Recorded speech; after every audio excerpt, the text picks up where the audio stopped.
The lights on the Galactic communications hub flickered as another message came through the deep space network. Senior monitor Zixthala stretched her long neck and checked the readings again. Her 6 eyes focused on the screen, trying to make sense of what she was seeing. This signal was different. It came from a part of space that most civilizations avoided. The computer showed it originated from something called Sector 7G, near a small yellow star that the old surveys had marked as dangerous. Zixthala had worked at the communications hub for 30 years.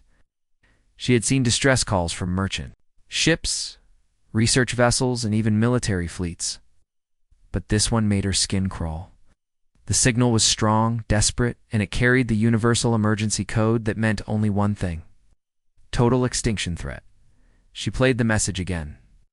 Through the static and interference, she could hear the voice of Fleet Singer Netheria, one of the most respected leaders of the Veltar Trading Confederation. This is Fleet Singer Netheria of the Veltar Republic. Ow. Our home system is under attack by an unknown enemy. They are consuming our worlds. Our weapons cannot stop them. We are requesting immediate assistance from any civilization that can hear this message. We estimate less than 40 days before complete planetary consumption. Please, if anyone can hear this, help us. Us. The message repeated 3 more times, each transmission weaker than the last. Us. Zixthala's hand shook as she forwarded the signal to the Galactic Defense Council. The Veltar were peaceful traders who had never bothered anyone. If something was attacking them with enough force to threaten their entire civilization, it could threaten everyone, 3,000 light-years away. On Luna Station, orbiting Earth's moon, Captain Jake Morrison was drinking his morning coffee when the alert came in. The communication console lit up with priority signals. The AI system began its automated translation protocols. Jake set down his cup and walked over to the main screen. As Earth's senior deep space commander, he received dozens of routine communications each day from survey missions and trade vessels. This message was different. The computer had flagged it as an alien distress call. "Computer, play the message," Jake said. The translated voice was mechanical, but the emotion came through clearly. Someone out there was dying. They were asking for help from anyone who would listen. Jake read through the technical analysis that came with the message. The signal had traveled through hyperspace relay networks that Earth had only recently learned to access. The origin point was in a star system that Earth's computers had no record of visiting. More importantly, the message had been broadcast to hundreds of different civilizations across the galaxy. So far, no one had responded. Jake walked to his office and activated the secure communication link to Earth Defense Command. Within minutes, he was connected to Admiral Chris Hayes, the head of Earth's military space operations.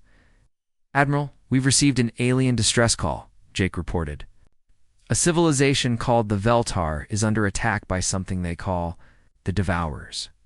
They're asking for military assistance." Admiral Hayes was quiet for a moment. "How far away are they?" "Computer estimates about 2 weeks at maximum hyperspace." "Velocity, sir? But that would require taking our most advanced ship and a full crew. What do we know about these Veltar?" Jake checked his screen. "It's very little, sir. The computer analysis suggests they're a peaceful trading species. Their technology appears to be roughly equivalent to our early space exploration period. No evidence of advanced weapons systems. And what about these Devourers?" "Unknown, sir. But if the Veltar are asking for help from anyone who will listen, and no one else has responded, the situation must be desperate." Admiral Hayes was quiet again. Jake could hear him typing on his keyboard. "Probably reviewing Earth's current military commitments and available resources." "Captain Morrison, I want you to prepare a preliminary mission briefing. Include crew requirements, supply needs, and estimated timeline. I'll need to present this to the Defense Council within 6 hours." "Sir, are we really considering sending a rescue mission to help aliens we've never met?" "Captain, think about what this means. This is first contact with an alien civilization. Not just any contact, but them asking us for help. If we can successfully assist them, we establish Earth as a reliable ally in galactic politics. If we ignore them and they're destroyed, we lose a potential friend and send a message that humans can't be trusted. Jake understood. Earth had been isolated for most of its history. They had only recently developed hyperspace travel and had made no official contact with other intelligent species. This could be their chance to join the galactic community as equals rather than newcomers. I'll get started on the briefing immediately, sir. Good. And Captain, start thinking about who you'd want on this mission. If we do this, it needs to be our best people. After the call ended, Jake sat back in his chair and stared at the star chart on his wall. Earth was a tiny dot in a galaxy full of intelligent life, most of which was more advanced than humanity. But Earth had something that many other worlds apparently didn't have: the willingness to risk everything to help strangers. Jake began reviewing personnel files. If this mission happened, he would need people who could handle first contact situations, unknown technologies, and possibly combat operations.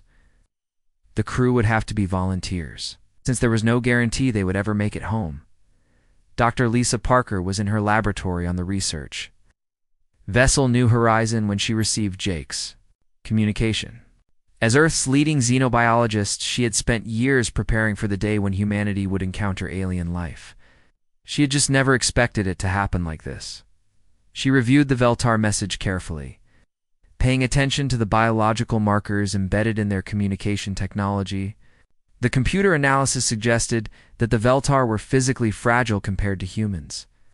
Their homeworld appeared to have lower gravity and a more controlled climate than Earth. Computer analyzed the stress patterns in the Veltar vocal communications, she instructed. The results appeared on her screen a few moments later. The Veltar speaker was experiencing extreme psychological distress, far beyond normal fear. This was the sound of someone watching their entire civilization die. Lisa began preparing her own analysis for Captain Morrison. If humanity was going to make first contact with the Veltar, they needed to understand everything possible about their biology, psychology, and culture. More importantly, they needed to understand what kind of enemy could threaten an entire star system. Back on Luna Station, Jake was reviewing the responses from potential crew members. The volunteers were impressive. Marines who specialized in zero-gravity combat, engineers who had worked on humanity's most advanced spacecraft, medical officers with experience in extreme environments, diplomats who had trained for first contact scenarios. What surprised Jake was that every single person he contacted volunteered immediately. No one asked about pay, advancement, or even the odds of survival.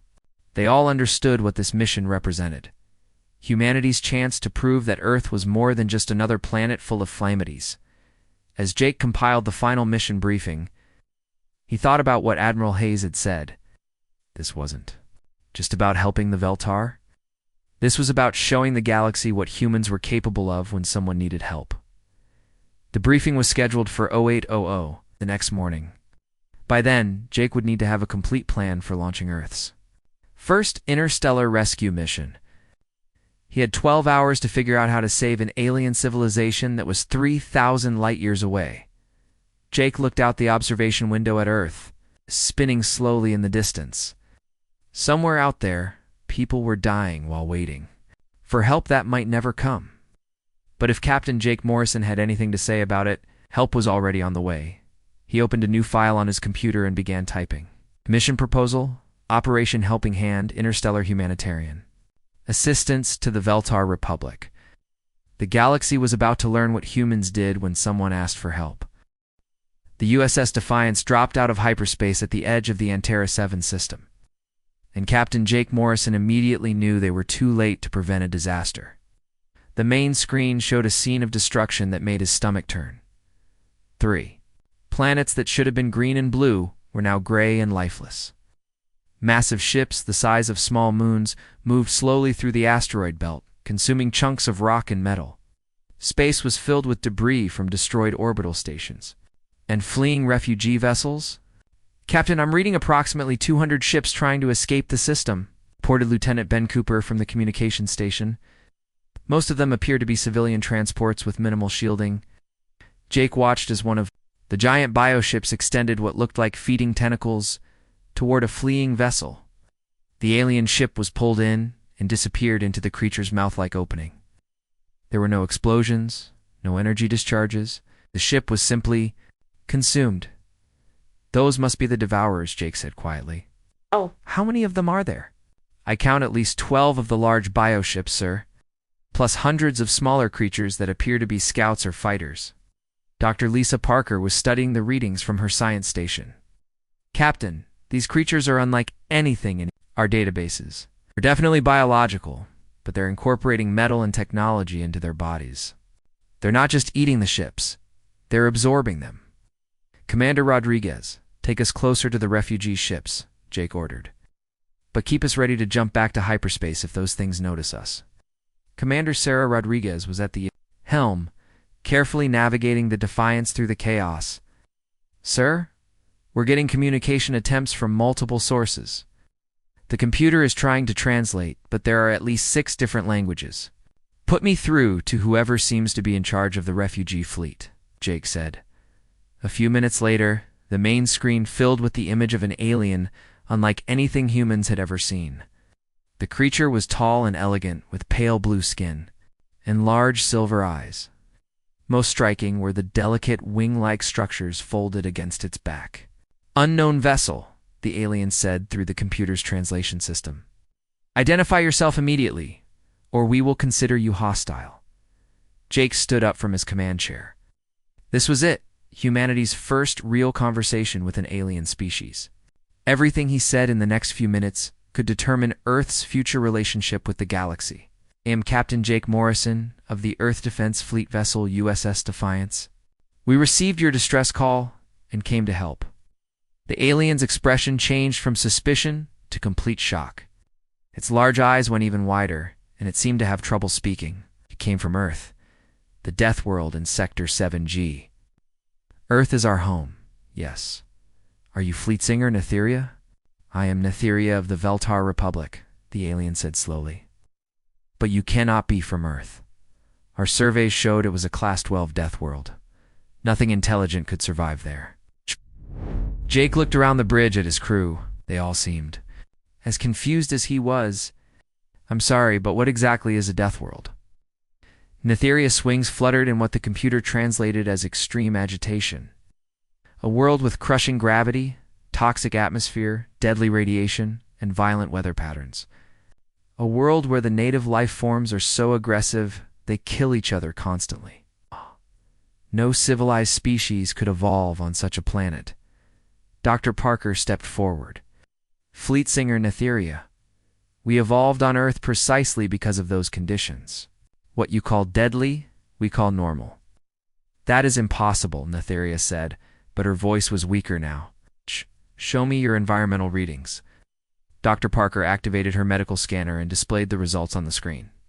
The readings showed Earth's normal atmosphere, gravity, and radiation levels, all of which would be instantly lethal to the Veltar. You breathe poison, Netheria whispered. You live under crushing weight. You survive radiation that would kill us in seconds. And you cross the galaxy to help us. We received your distress call 3 weeks ago, Jake said. We came as fast as we could. Netheria was quiet for a long moment. When she spoke again, her voice was filled with something the computer translated as overwhelming gratitude mixed with terror. You are Deathworlders. True Deathworlders. And you came to help us. Before Jake could respond, the proximity alarms started screaming. One of the massive Devourer bioships had noticed the unusual activity and was moving toward their position.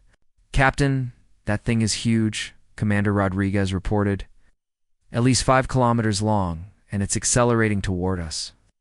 Jake looked at the creature approaching them. It looked like a cross between a whale and a battleship covered in organic armor that pulsed with its own light. Smaller creatures swam around it like fish around a shark. Fleet Singer Netheria, can your ships fight those things? Our weapons cannot penetrate their bio-armor, Netheria said with despair.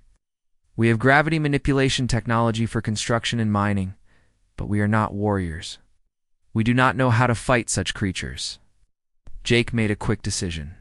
All refugee ships, this is Captain Morrison. Move to minimum safe distance and prepare to jump to hyperspace. We're going to try something. Captain Morrison, you cannot fight that creature alone, Netheria protested.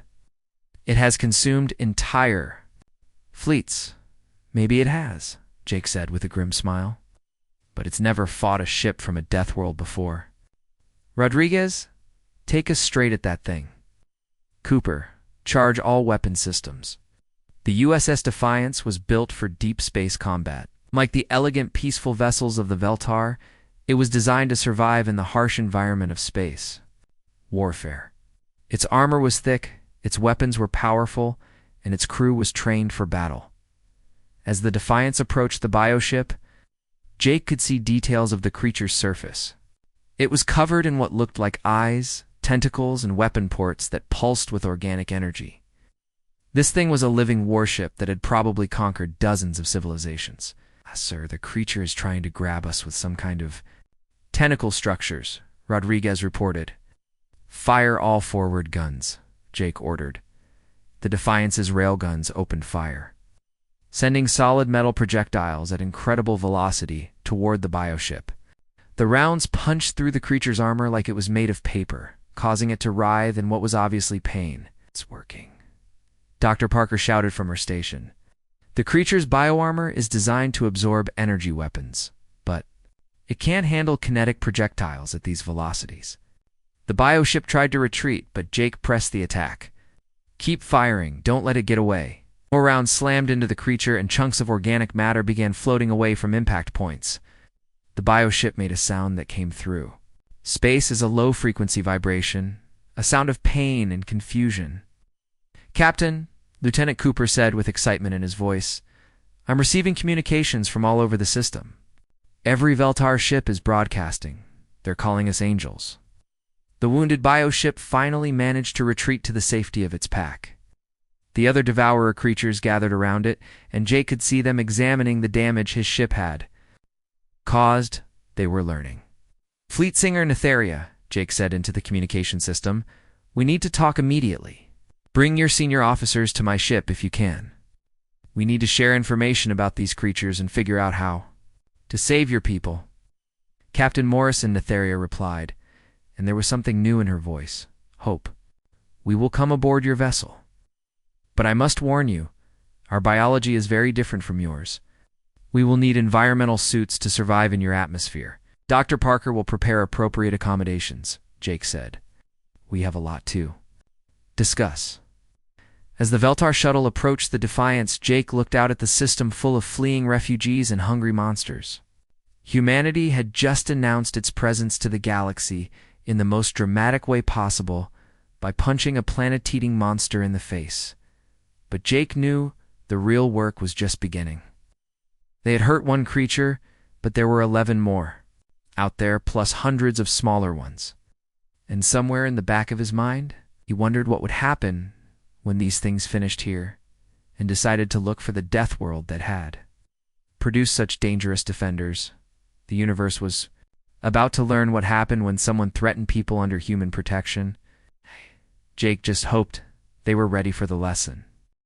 The meeting room aboard the USS Defiance had been specially prepared for the Veltar delegation. Dr. Lisa Parker had worked with the ship's engineers to create an atmosphere bubble that would allow the alien visitors to breathe safely while still permitting face-to-face communication. Fleet Singer Netheria entered the room wearing a delicate environmental suit that looked more like art than protective equipment. 2 other Veltar followed her, Science Keeper Velinara and Defense Coordinator Kylthan. All 3 moved with the careful grace of beings who had evolved in low gravity. Captain Jake Morrison stood as they entered, along with Commander Sarah Rodriguez, Dr. Parker, and Marine Colonel Ryan Foster. The size difference was immediately obvious. The humans were nearly twice as tall and much more heavily built than their guests. Welcome aboard the Defiance, Jake said. I wish we were meeting under better circumstances. Netheria studied the human officers with her large silver eyes. Captain Morrison, your species continues to amaze us. This ship's internal environment would kill a Veltar in minutes, yet you seem completely comfortable. Dr. Parker activated her tablet and showed readings from the room's environmental systems. Fleet Singer, our standard atmosphere contains over 20% oxygen, which is highly corrosive. Our gravity is nearly 3 times what your species considers normal. The background radiation levels from our nuclear power systems would cause cellular damage to most galactic species. And yet you evolved in these conditions, Science Keeper Velinara said with wonder. How is this possible? Our planet has always been dangerous, Colonel Foster explained. Violent storms, earthquakes, volcanic eruptions, predators that could kill us easily. The only way to survive was to become tougher, stronger, and more aggressive than everything else. Defense Coordinator Kyle Than looked uncomfortable. You speak of violence and aggression as if they are good things. They're necessary things, Jake said carefully. We don't enjoy violence, but we understand it. Sometimes it's the only way. To protect people you care about. Netheria gestured toward the main display, which showed the ongoing destruction in the outer system. Tell us about the Devourers. How long have they been attacking your people? They arrived in our system 43 days ago, Netheria said. At first, we thought they were a new species seeking trade relations. They approached our outer colonies peacefully. Then they began consuming everything, ships, stations, entire moons. Science Keeper Velinara activated a holographic display that showed the progression of the attack. They are unlike anything in our databases. The creatures appear to be living ships that can digest both organic and inorganic matter. They convert everything they consume into more of themselves. Parker studied the recordings carefully.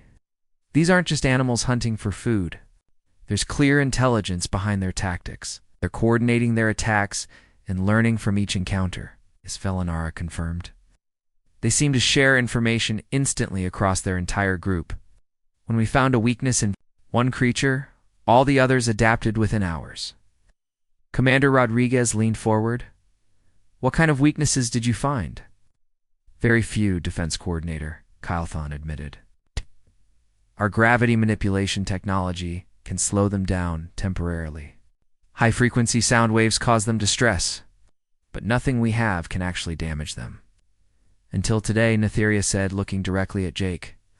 Your weapon systems penetrated their bioarmor as if it were nothing. How is this possible? Colonel Foster smiled grimly. Your people developed technology for peaceful purposes. Construction, transportation, communication. Our weapons were designed for one thing, killing other humans who were trying to kill us. You fight your own species? Kyle Than asked with horror. We have throughout our history, Jake admitted. It's not something we're proud of, but it made us very good at warfare. Our weapons are designed to punch through the strongest armor we could build, because we knew someday we might face enemies using similar technology. Dr. Parker was still studying the Devourer recordings. I think I understand what we're dealing with. These creatures are like living ships, but they're also part of a larger organism. Each individual creature is connected to all the others through some kind of biological communication network. A hive mind, Commander Rodriguez said. Exactly, but that might also be their weakness. If we can disrupt their communication, we might be able to confuse them or even turn them against each other. Science Keeper Velinara looked excited for the first time since boarding the human ship.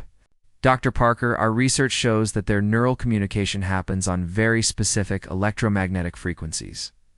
We have the technology to generate powerful electromagnetic pulses, but we never considered using them as weapons. Because you're not warriors, Colonel Foster said with understanding. You think like builders and scientists. You think like people who have to kill things before they kill us. Jake turned to the tactical display showing the current positions of the Devourer bioships. What else can you tell us about their behavior patterns? They consume everything systematically, Kyle Than explained. First the outer planets and moons, then the asteroid belts, then the inner worlds. They seem to prefer metal-rich targets, but they will consume organic matter as well. How long before they finish with this system? Rodriguez asked. Based on their current consumption rate, perhaps 20 days, Netheria said with despair. After that, they will move on to the next system. And the next. They have been doing this for millions of years. The room fell silent as everyone absorbed this information. Jake was the first to speak. How many star systems have they destroyed? According to galactic records, at least 17 confirmed. Systems in the past 2 centuries, Velinara said. But there are gaps in the historical records. It could be many more. Dr. Parker looked up from her analysis. Captain, I think we're dealing with something that considers itself the galaxy's immune system. These creatures don't see themselves as destroyers. They think they're cleaning up chaos and disorder. Right. That's why no one has been able to stop them, Jake realized. They're not just predators hunting for food. They're on a mission to purify the universe according to their own standards. Colonel Foster stood up and walked to the tactical display. The question is, how do we fight something that big and that determined? The same way humans have always fought impossible odds, Jake said. We cheat. The aliens looked confused, so Commander Rodriguez explained. Human military doctrine is based on asymmetric warfare. When you can't win a fair fight, you change the rules. We don't fight the enemy where they're strong, Colonel Foster added. We find their weaknesses and hit them there, even if it means using tactics that other species would consider dishonorable. Netheria's wings fluttered nervously. What kind of tactics? Jake looked around the room at his officers, then back at the alien delegation. The kind that might save your people, but will probably shock your entire civilization. Fleet Singer, how much are you willing to sacrifice to stop these creatures? Everything, she said, without hesitation. They have already consumed billions of our people. If we do nothing, our entire species will be extinct within the year. Then we're going to teach you how to fight like Deathworlders, Jake said grimly. But I'm warning you now, once you cross this line, you'll never be the same people you were before. Oh. Dr. Parker had been quietly working on her tablet throughout the conversation. Oh. Now she looked up with excitement. Captain, I think I've found something. The Devourer communication network. It operates on frequencies similar to Earth jellyfish neural patterns. We might be able to jam their coordination. How? Jake asked. We use their own biology against them. If we can generate the right electromagnetic pulse pattern, we might be able to make them think they're receiving conflicting orders from their own hive mind. Science Keeper Velinara was studying the data Dr. Parker had shared. This could work.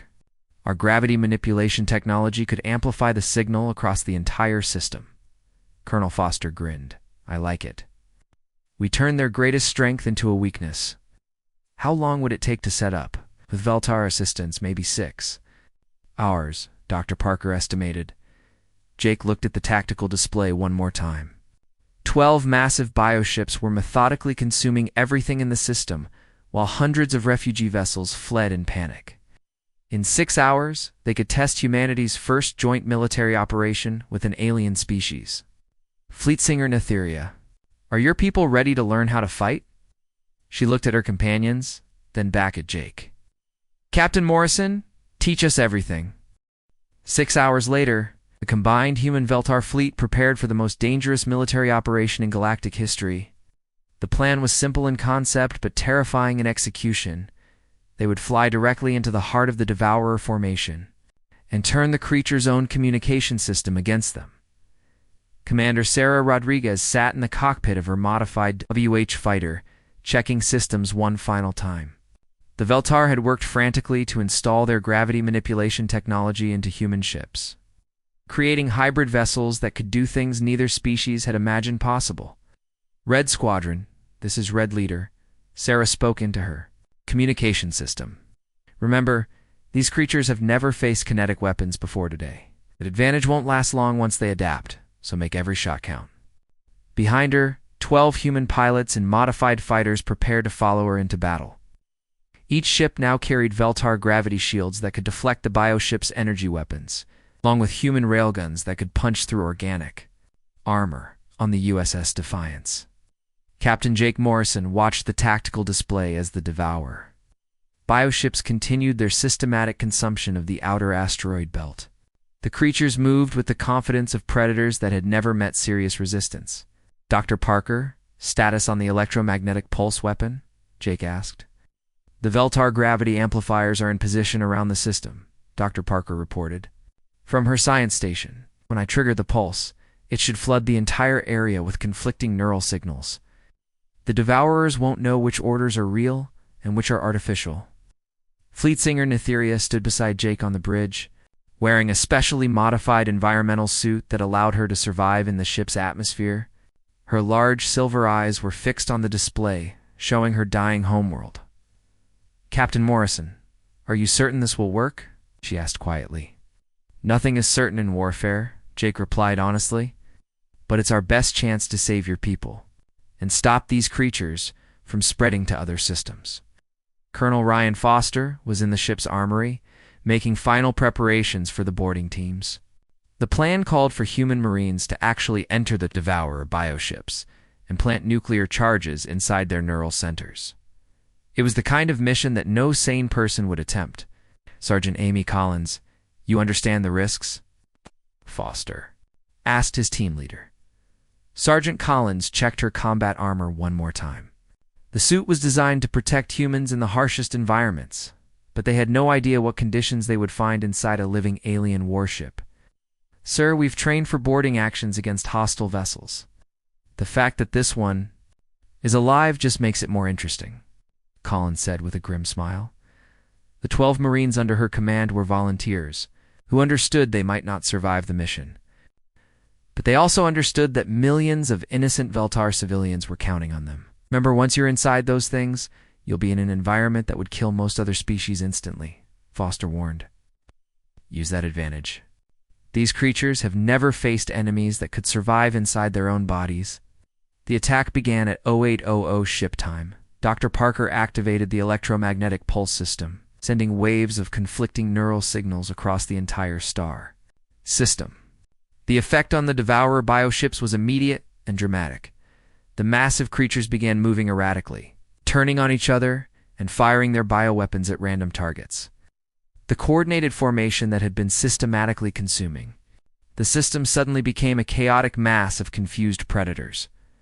"It's working," Dr. Parker shouted with excitement. "Their communication network is completely disrupted. They can't coordinate their actions." Commander Rodriguez led her fighter squadron into the chaos, targeting the largest bioship with precise railgun fire. The solid metal projectiles tore through the creature's armor, causing it to writhe in pain and rage. "Red Leader to all fighters, concentrate fire on the neural cluster areas," Sarah ordered. Dr. Parker's scans show those are the most vulnerable points.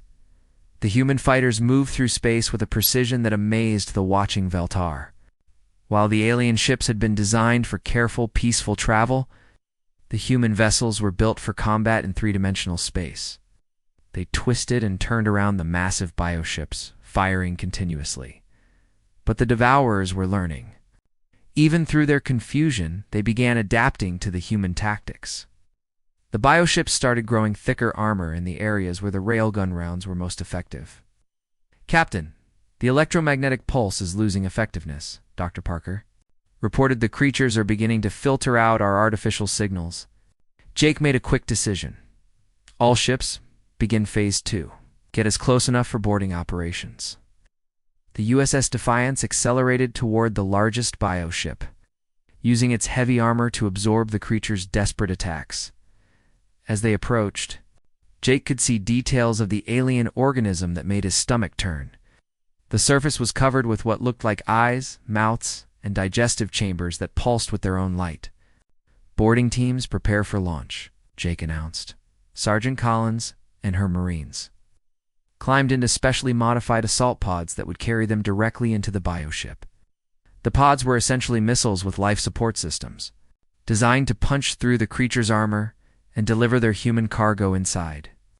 "Remember, once you're in there, you'll be fighting in the digestive system of something that eats planets," Collins told her team. "Stay together, find the neural centers, plant the charges, and get out." The assault pods launched from the Defiance, like bullets, slamming into the bioship's surface and burrowing deep into its living flesh. The creatures had never experienced anything like this, enemies that could survive inside their own bodies and fight from within. Collins and her Marines found themselves in a nightmare landscape of organic corridors filled with acidic fluids and moving tentacles. The environment would have killed any other galactic species within seconds. But human combat armor was designed to protect soldiers in chemical warfare conditions. "This is like fighting inside someone's stomach," Private Danny Clark said over the communication system. Stay focused, Collins ordered. Follow Dr. Parker's scans toward the neural center. Watch out for those tentacle things. The Marines fought their way through the bioship's internal defenses, using weapons that had been designed to kill other humans in equally hostile conditions. The creature's immune system tried to stop them, but it had never evolved to deal with invaders that could survive in environments that would dissolve most organic matter. Meanwhile, outside the bioship, the space battle continued to rage. Commander Rodriguez led her fighters in hit-and-run attacks while the USS Defiance used its heavy guns to keep the other creatures busy. Sarah, you've got 3 smaller bioships moving to intercept, Jake warned over the communication link. Copy that, Captain. Red Squadron, break into attack formation. Let's show these things what human pilots can do. The human fighters scattered and regrouped with a speed that the bioships couldn't match. While the alien creatures were powerful, they were also massive and slow compared to the small, fast human vessels. Inside the largest bioship, Sergeant Collins and her team finally reached the neural center. It was a massive chamber filled with pulsing brain tissue and electrical activity that coordinated the creature's movements. Plant the charges, Collins ordered. We've got maybe 10 minutes before this thing figures out how to kill us. The Marines worked quickly, placing nuclear devices throughout the neural chamber. The bioship was trying to fight back, flooding the area with digestive acids and sending immune system creatures to attack the intruders. But human technology and training kept them alive. Charges placed, Collins reported. We're moving to extraction point. But as the Marines tried to escape, they discovered something that changed everything. The neural chamber contained more than just the bioship's brain. It held the absorbed memories and knowledge of every civilization creature had consumed. Captain Morrison, Collins said urgently into her communicator, you need to see this. These things have been collecting information about every species they've attacked, including data about Earth. Jake felt his blood run cold. What kind of data? Star charts, defensive capabilities, population centers. Sir, they know exactly where we came from, and they're planning to go there next. The revelation hit Jake like a physical blow. Humanity had revealed themselves to save the Veltar, but in doing so, they had painted a target on Earth that would be visible across the galaxy. Sergeant, get your people out of there now, Jake ordered. We're detonating those charges in 60 seconds. The Marines fought their way back through the bioship's digestive system as the creature realized what was about to happen. The nuclear charges exploded simultaneously, sending waves of destruction through the massive organism's neural networks. The bioship convulsed and died, its body going dark as brain death spread throughout its system. The other devourer creatures suddenly stopped their attacks, confused by the death of their largest member. Dr. Parker, are they retreating? Jake asked. Yes, Captain. The remaining bioships are leaving the system, but they're not fleeing randomly. They're moving in a specific direction. Didn't need to ask where they were going. 3 months after the battle at Antara 7, the rebuilt Veltar orbital station hummed with activity that would have been impossible before humanity's arrival. The station now featured a strange mix of elegant Veltar architecture and brutal human military technology, creating something entirely new in galactic civilization. Ambassador Helen Wright stood in the main conference room, preparing for the most important diplomatic meeting in human history. Through the massive windows, she could see ships from dozens of different species arriving for the emergency session of the Galactic Assembly. Ambassador Wright, Fleet Singer Netheria said as she entered the room, the representatives from the Kethron Confederation have just arrived. They are the ones who first detected your response to our distress call. Helen nodded, checking her translation device one final time. As Earth's first official ambassador to the galactic community, she carried the weight of humanity's future on her shoulders. Everything she said today would determine whether Earth would be welcomed as an ally or feared as a threat. How many species are represented? Helen asked. 47 different civilizations, Netheria replied. This is the largest gathering in over 2 centuries. Word of what happened here has spread through every communication network in the galaxy. The first to arrive were the Kethrin, the tall, graceful beings who had originally detected Earth's response to the Veltar distress call. Their leader, Senior Monitor Zixthala, moved with the careful dignity of someone who had seen their fundamental understanding of the universe challenged. Ambassador Wright Zixthala said through her translator, "When we detected your ship's departure from the Sector 7G region, we expected to find consumed worlds and dead space. Instead, we find a thriving alliance between species. How is this possible?" Helen gestured toward the data displays showing the battle analysis. Senior Monitor Humanity responded to a call for help. "We did what we thought was right. But you came from a death world," another representative interjected. This was Science Coordinator Velkana of the Threx Republic, no civilized species. Has ever successfully evolved on a Class 12 death world? The conditions are too extreme for intelligent life. Dr. Lisa Parker, who had arrived on the station 2 weeks earlier, stepped forward with her research data. Coordinator Velkana, perhaps that's exactly why we succeeded. The extreme conditions of Earth forced us to develop capabilities that other species never needed. She activated a holographic display showing comparative biology charts. Humans can survive in environments that would kill most galactic species within minutes. We evolved in constant competition with predators, natural disasters, and resource scarcity. This made us exceptionally adaptable and resilient. A murmur went through the assembled delegates. Many of them were seeing detailed information about human biology for the first time, and the numbers were shocking. "You can survive gravity levels that would crush our bones," observed Representative Kilmer of the Gentle Winds Collective. "Your atmosphere would burn our lungs. Your natural radiation levels would cause cellular breakdown in our species. And yet you chose to help us," Netheria added, her voice carrying across the room. "When no other species answered our call, the Deathworlders came." Senior Monitor Zixthala accessed her data files. "Our records show that the Devourers have consumed 17 star systems over the past 2 centuries. In every case, the targeted civilizations requested help from the galactic community. In every case, no one responded." The room fell silent. As the implications sank in, Helen seized the moment to speak. "Representatives of the galactic community, humanity didn't know about your policies or procedures when we received the Veltar distress call. Simply heard people asking for help, and we responded the only way we knew how." Captain Jake Morrison, who had arrived with the ambassador's delegation, stepped forward. "We understand that our methods were ... unconventional, but they worked. The Veltar people are alive, and the Devourer threat has been eliminated." "Eliminated?"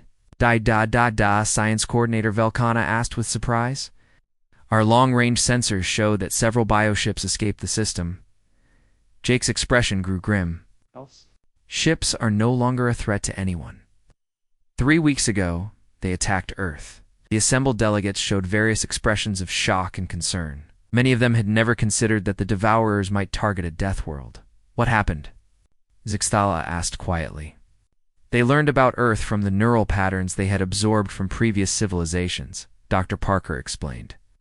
"When they arrived in our solar system, they expected to find a primitive species that could be easily consumed." Helen activated another display showing orbital defense recordings from Earth. Instead, they found a planet that had spent thousands of years preparing for exactly this kind of threat. The recordings showed the Devourer bioships approaching Earth, only to be met by a defensive network that defied galactic understanding. Orbital weapons platforms, asteroid-based missile systems, and fleets of warships that had been designed specifically for fighting other humans. "Your species militarized your entire star system." Representative Kilmer observed with what the translator indicated was a mixture of awe and horror.